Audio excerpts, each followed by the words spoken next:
সাম্প্রতিক সোশ্যাল মিডিয়ায় ভাইরাল হওয়া পাকিস্তানের এই সিসিটিভি ফুটেজটা একটু লক্ষ্য করুন। এখানে দেখা যায় এক ভাই কোরআন তেলাওয়াত করতেছিল। হঠাৎ করে সেখানে একজন চলে আসে এবং তার হাতে থাকা জিনিসটা দিয়ে ভাইটাকে ভয় দেখানোর চেষ্টা করে। সে ভাইটি একটু ভয় পায় না, সে একটু বিচলিত হয় না। সে ভাইটা অনেক কিছু তার কাছ থেকে দাবি করে।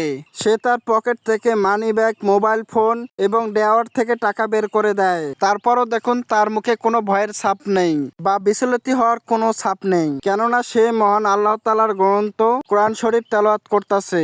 আল্লাহ তাআলার সাথে তার একটা কানেকশন তৈরি হয়ে গেছে। সত্যি এরকম ইমান ভাই কয়জনে বা আছে?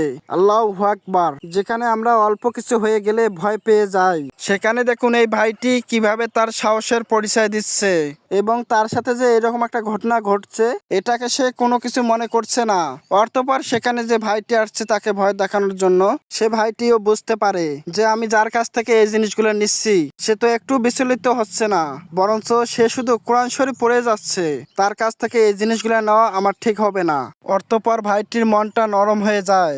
দেখুন সে তার কাছ থেকে যা যা নিয়েছিল সে সবগুলো তাকে ফিরিয়ে দিল। ভিডিওটা সর্বোচ্চ শেয়ার করে দেবেন সবাইকে।